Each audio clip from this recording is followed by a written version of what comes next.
इस्तेमाल करना है तो आप इनकलाब माहियत कर कर इस्तेमाल कर लें, आसान हो जाएगा।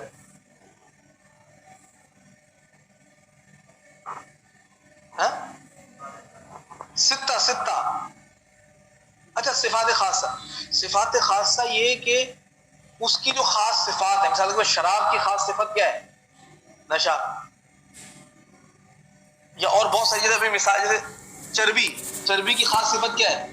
चिकना होना, उससे सब साबुन बन गया। इसी तरीके से खून से गोश्त या मुश्क बन जाना। मुश्क जो है वो किससे बनता है? लेकिन खून जो है वो एक गलीज चीज होती है, जब लेकिन मुश्क बन गया तो उसकी सिफात खासा क्या हो गई? ये सारी मिसालें हैं। ये इनकार माहियत की मशहूर मिसालें जो फिक़ा में मौजूद हैं। इन तमाम में कम से कम 6 चीजें तब्दील हो गई। कम से कम तब्दीली क्या है? अशिया सित्ता की तब्दीली। अब दूसरी बात है नशावर अशिया। मैंने शुरू में अर्ज किया कि खाने पीने में तो इसकी कोई गुंजाइश नहीं है, अदविया साजी में गुंजाइश है, वो यहाँ लिखी।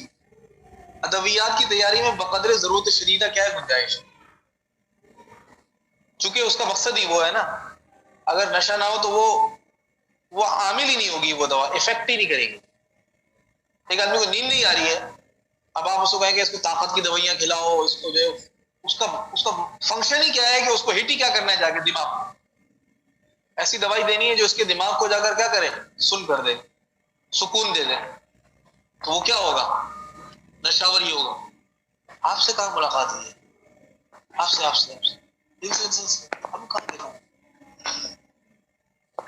देखते वाले। नंबर 2, अगर कोई गलत इस्तेमाल करे तो गुना उसी पर होगा, साने पर। अरे साने ने तो बकदर जरूरत शदीदा जो शरीयत में गुंजाइश थी उसके मुताबिक बना दी। इस्तेमाल कोई गलत कर रहा है तो गुना किसको होगा? साने को नहीं होगा। जैसे मैंने आपको मिसालें दी। अगर गलत इस्तेमाल का इल्म हो जाए या रिवाज हो जाए तो साने के लिए भी दुरुस्त ना हो। जैसे हुर्मत, एक फिक़ा का उसूल भी है कि जो हुर्मत है वो मुताद्दी होती है किसके साथ? इल्म के साथ। फिक़ा का उसूल है ना ये, कि हुर्मत मुताद्दी हो जाती है इल्म के साथ। तो एक दवासाज कंपनी, उसको पता हो गया कि भाई मेरी जो प्रोडक्ट बिक रही है वो लोग नशा ही कर रहे हैं, फिर भी वो बनाए जा रहे हैं, ऐसी सूरत में फिर ठीक नहीं होगा। या कुछ शादो नादिर होता तो अगर, लेकिन अगर वो शाये हो गई, शुयू हो गया, उस गलत इस्तेमाल का क्या हो गया? शुयू हो गया। हराम अशिया से इलाज, दावी बिल मुहर्रमात, ये मशहूर बात है। अक्सर मशाइख हनफिया ने हराम से इलाज करने की जवाब का फतवा दिया है, बशर्ते के माहिर मुआलिज ये बताया कि इस मरीज के लिए इसके अलावा कोई और दवा नहीं है। क्योंकि मकालात में ये वहां से उठा गई बात, और बहुत सारी बात। इसमें 2 शर्तें हैं। कितनी शर्तें? एक ये कि तबीब हाजिक हो, यानी माहिर हो, और दूसरी क्या हो? मुसलमान हो। तबीब हाजिक भी हो और मुसलमान भी हो। मुसलमान की शर्त इसलिए कि मुसलमान है और फिर बोल रहा है, तो इसका मतलब ये कि वाक़अतन इसका मुतबादिल नहीं है, वाक़अतन कोई और चाराकार नहीं है। अगर तभी भी मुसलमान नहीं है तो उसके पास तो खुद हलाल और हराम का तसव्वुर नहीं है, तो वो तो बिला धड़क लिख रहा होगा। इसलिए 2 शर्तें हैं कि वो हाजिक भी हो, ऐसे कोई नेम हकीम ना हो जैसे हमारे यहाँ आदमी तबीब होता है, और दूसरी शर्त क्या है कि वो मुसलमान भी हो।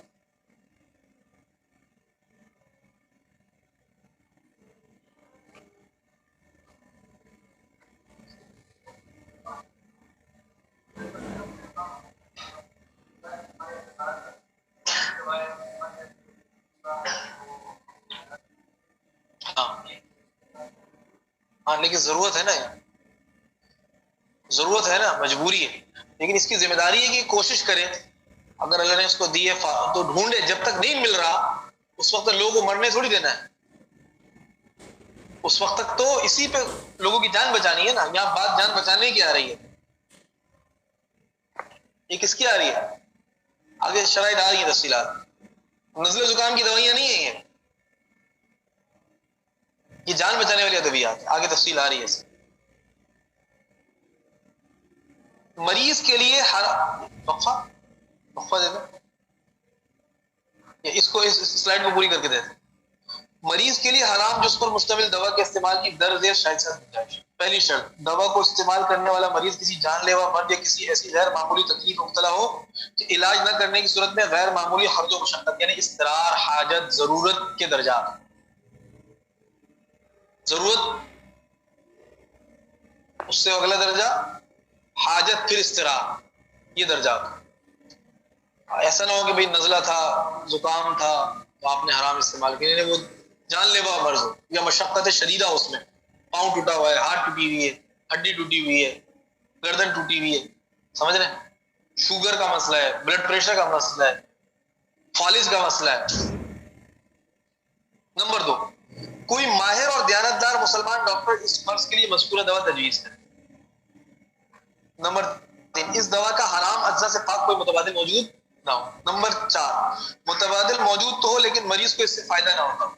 मुतबादिल था, आपने मुतबादिल ट्राई भी कर लिया, मरीज को फायदा नहीं हो रहा, तो अब आप क्या करेंगे? जान बचानी जरूरी है, आप वही हराम उसको उस पर ट्राई करेंगे।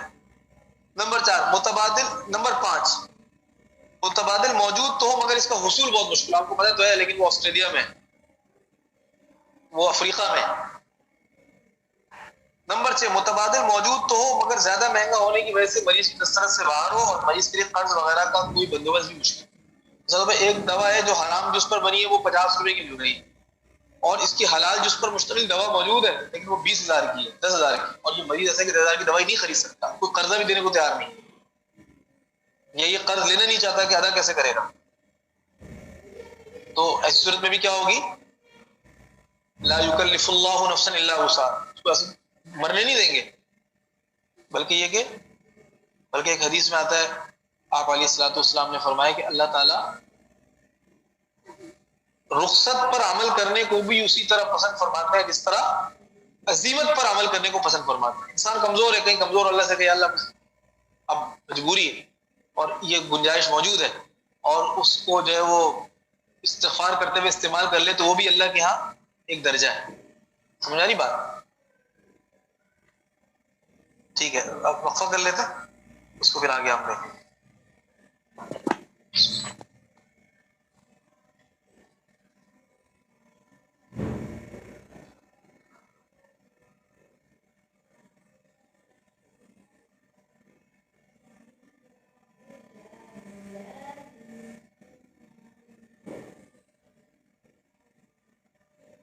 Recording stopped.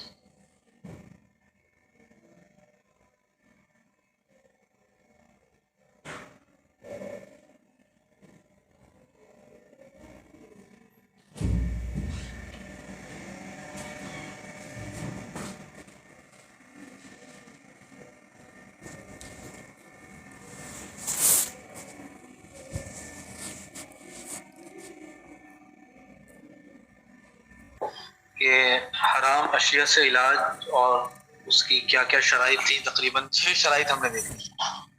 ये सबसे ज़्यादा तफसील, ये इससे तफसील आपको कहीं और नहीं मिलेगी। ये बात तो मिल जाती है कि तबीब, हाज़िक़, मुस्लिम, लेकिन दीगर जो चीज़ें हैं ये बहुत मतलब अर्करेजी के बाद बहुत सारे फतावा से ये एक्सट्रैक्ट की कि जिसमें मुतबादिल की बात भी है और मुतबादिल के हुसूल की बात भी है, मुतबादिल महंगा होने की सूरत में क्या होगा। तो ये तफसील आपको शायद फतवा है हमारे पास, फतवा लिया हमें जी, फतावा है उसके ऊपर। और एक माकूल बात है, मतलब ये कि मरीजों की बहुत सारी किस्में हैं ना, मालदार मरीज भी हैं, गरीब मरीज भी है, तो शरीयत वो मालदार मरीज की भी रियायत रखेगी और गरीब की भी रियायत रखेगी।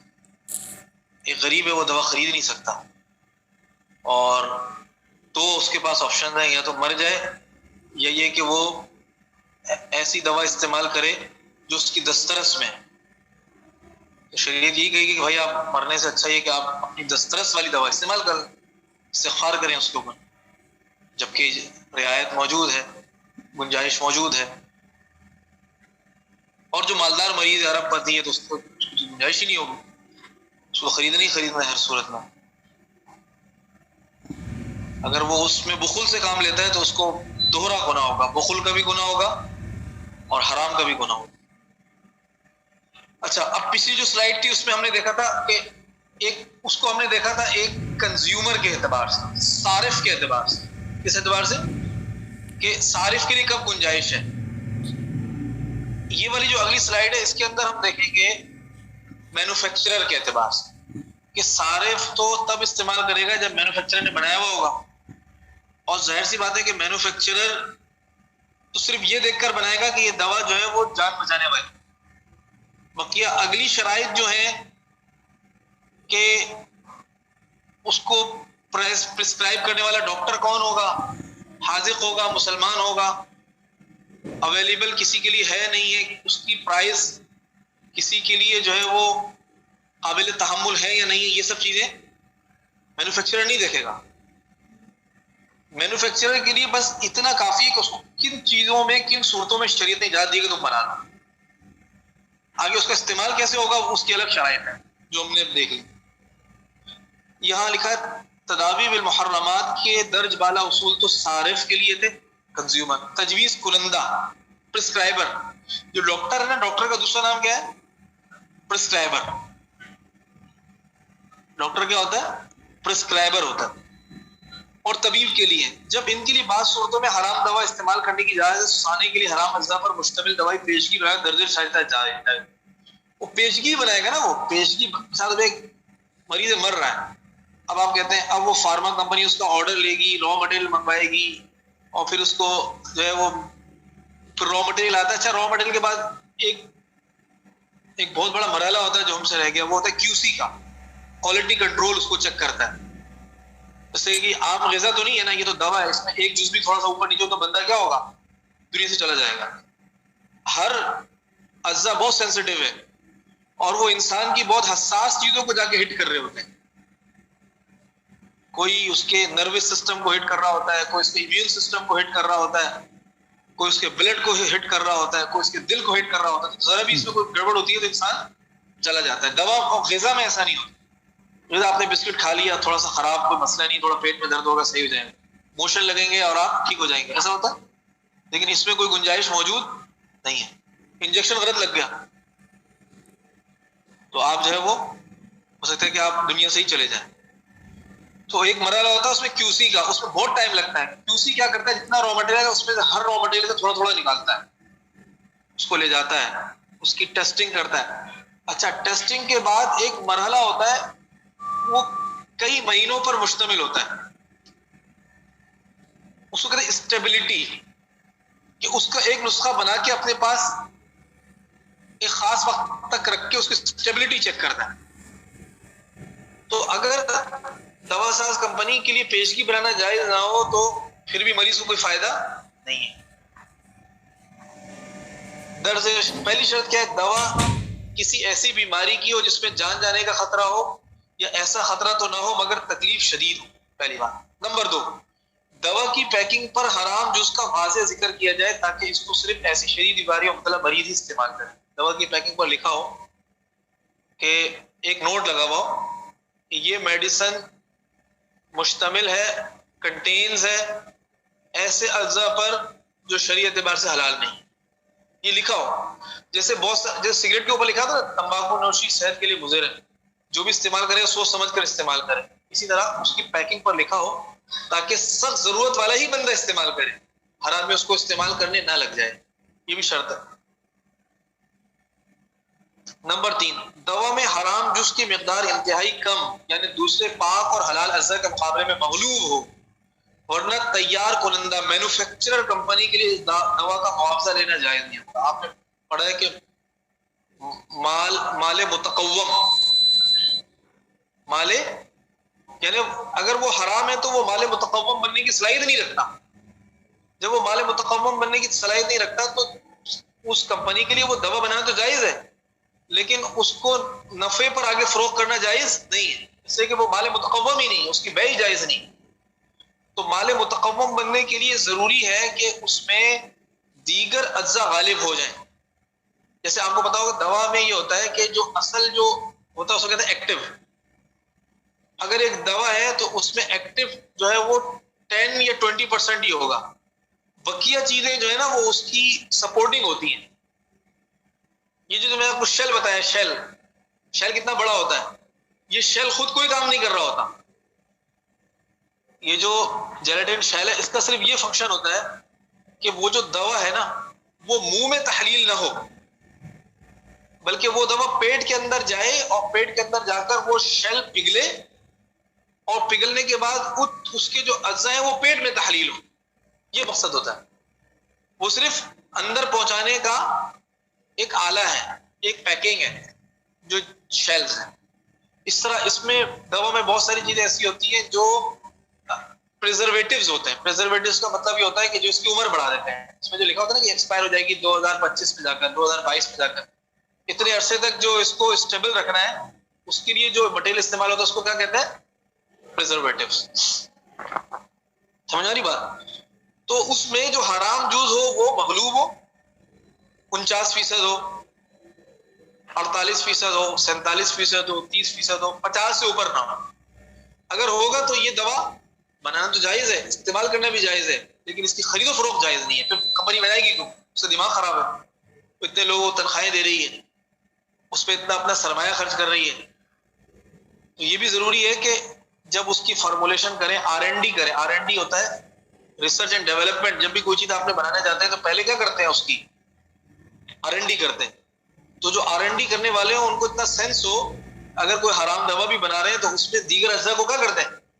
गालिब कर दें उसकी फॉर्मुलेशन। अच्छा, फॉर्मुलेशन खुद भी नहीं बना सकते, फॉर्मुलेशन तो आती है, फिर उस फॉर्मुलेशन को आपने अप्रूव करवाना होता है ड्रैब से। क्योंकि बहुत हसास बात है, ऐसी बात नहीं कि आपने घर के बाहर एक तनूर लगाया और रोटियां बना के बेचना शुरू कर दिया। ऐसा नहीं होता।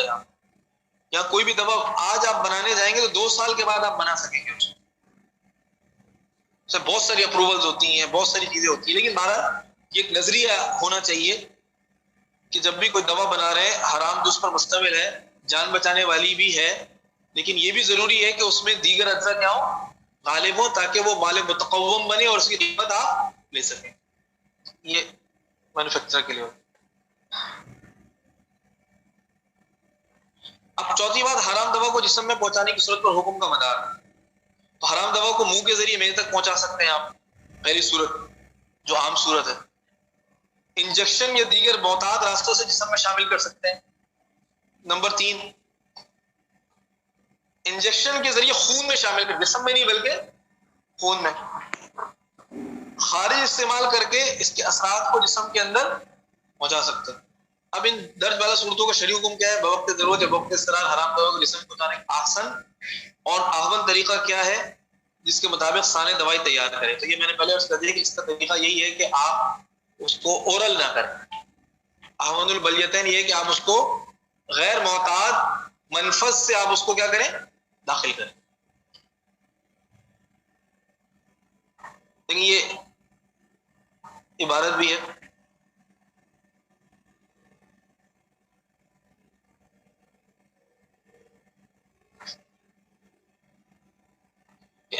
वैसे अगर मुंह से लेंगे तो हद लाजिम होगी और एहतिकान करेंगे तो हद लाजिम नहीं होगी।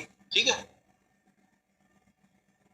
और बहुत सारी आप जब देखेंगे तो आपको इस तरह की बहुत सारी मिसालें मिल जाएंगी। ये बतौर मिसाल एक बात है। अब ये पूरी इसका खुलासा आ गया दलाइल मुहर्रमात का। साने के लिए क्या क्या है ये देखें। साने के लिए हलाल और हराम दोनों का इख्तियार हो, हराम पे जाना जायज नहीं है। मुतबादिल तो नहीं है लेकिन इनकलाब माहियत है, तो वो क्या कर ले? पहले इनकलाब माहियत कर ना हलाल मुतबादिल है ना इनकलाब माहियत। इस सूरत में अगर इस्तरार है या जरूरत है, दोनों सूरतों में एक गुंजाइश साने के लिए। सारिफ के लिए क्या है? तबीब हाजिर हो, शिफा का जन्ने गालिब हो, मुतबादिल हलाल ना हो और बकदर जरूरत। बकदर जरूरत मतलब है कि 5% से काम चल सकता है, 6% जायज नहीं है उसके लिए। खारिजी इस्तेमाल हो सकता है तो दाखिली जायज नहीं है। दाखिली मदखले गैर मोहताज से हो सकता है तो मदखले मोहताज से जायज नहीं। यहाँ तक ये प्रेजेंटेशन हमारी मुकम्मल हो गई। इसके बाद एक और छोटी सी प्रेजेंटेशन थी, उससे मैं उसकी सिर्फ आपको चीजें बताना चाहता था। अगर वो देख लें तो इसके बाद इंशाल्लाह हम निकलने की करेंगे।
बिस्मिल्लाहिर्रहमानिर्रहीम। ये हमने हलाल और हराम के एतबार से तो हमने देख लिया था। अब हम थोड़ा सा उसमें भी स्टैंडर्ड्स की काफी सारी बातें मैंने आपसे अर्ज कर, ठीक है। अब ये जो स्टैंडर्ड्स है ना, ये एक बहुत मतलब इस अगर हम पूरे स्टैंडर्ड को पढ़ने जाएं और पूरे स्टैंडर्ड की हम ट्रेनिंग करें तो उसमें काफी सेशन उस पर करना है। स्टैंडर्ड तो स्टैंडर्ड है, उसकी चीजा चीजा बातें हम देख लेंगे इस प्रेजेंटेशन में इंशाल्लाह, सारी बातें नहीं देख सकेंगे।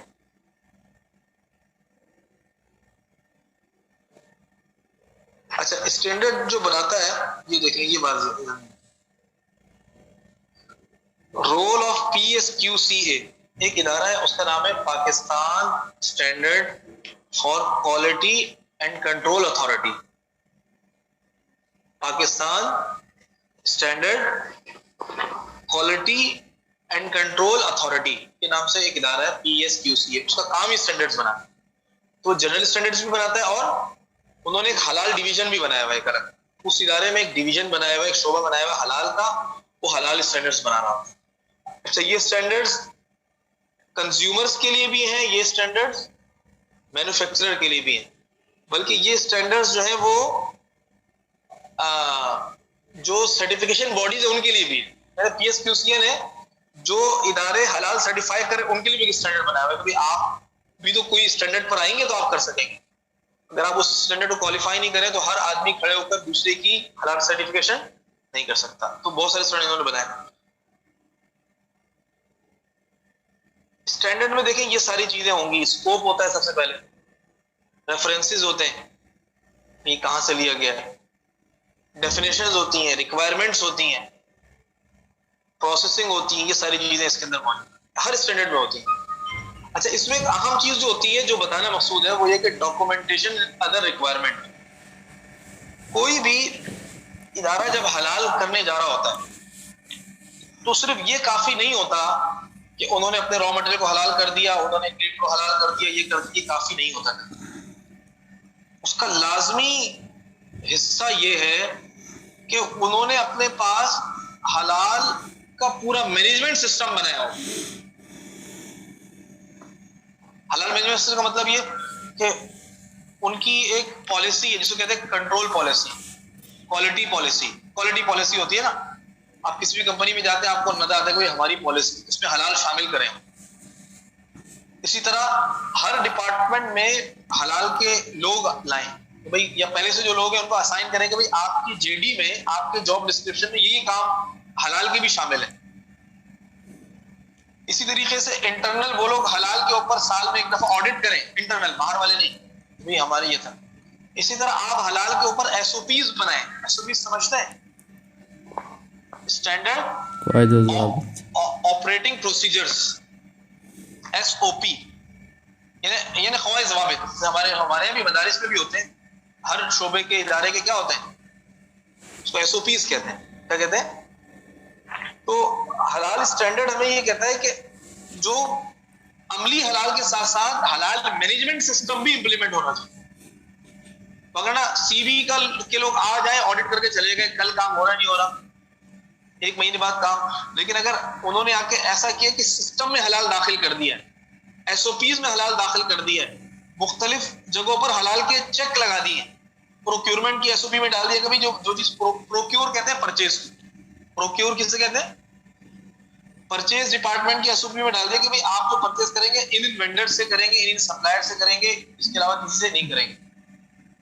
तो ये जो हलाल का काम है ये वक्ती काम नहीं है, एक महीना मेहनत की और हलाल सर्टिफिकेट दे दिया, ये ऐसा नहीं है। स्टैंडर्ड जो हलाल का है वो हमें ये कहता है कि हलाल, एक्चुअल हलाल के साथ साथ ये भी जरूरी है कि हलाल मैनेजमेंट सिस्टम भी इंप्लीमेंट किया जाए। एक हलाल का हेड हो उसमें, एक आदमी पूरे हलाल की क्या हो, और उसका मुसलमान होना भी जरूरी है, क्योंकि बहुत सारी इंटरनेशनल कंपनियां हैं, बहुत सारी इंटरनेशनल कंपनियां हैं, वो भी हलाल सर्टिफिकेट, उनमें ये जरूरी है कि एक मुसलमान एम्प्लॉय हो जो इस पूरे हलाल के प्रोसेस को देख रहा हो। ये स्टैंडर्ड कहता है। काफिर कैसे देखेगा, और काम तो कर सकता है लेकिन हलाल का उसके पास कोई नजरिया मौजूद नहीं। ये हलाल मैनेजमेंट सिस्टम भी स्टैंडर्ड का हिस्सा है। ये देखें, ये स्कोप है,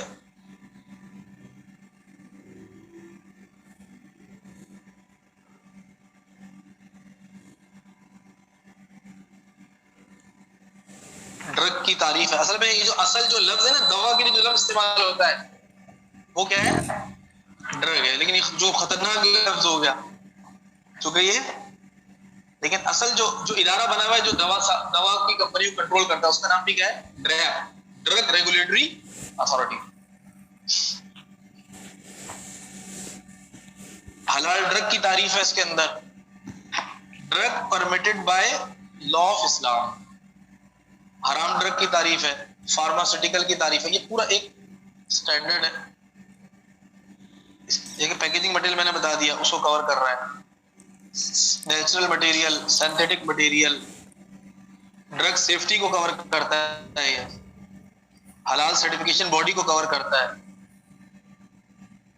ये वही हमारी वाली बातें शुरू हो गई दोबारा, ये वही प्रेजेंटेशन इंग्लिश में।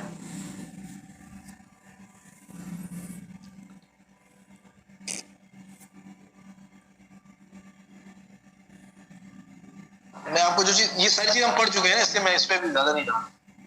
मैं आपको लाना चाहता हूँ हलाल मैनेजमेंट, ये हलाल मैनेजमेंट सिस्टम है, इसको देख लें आप।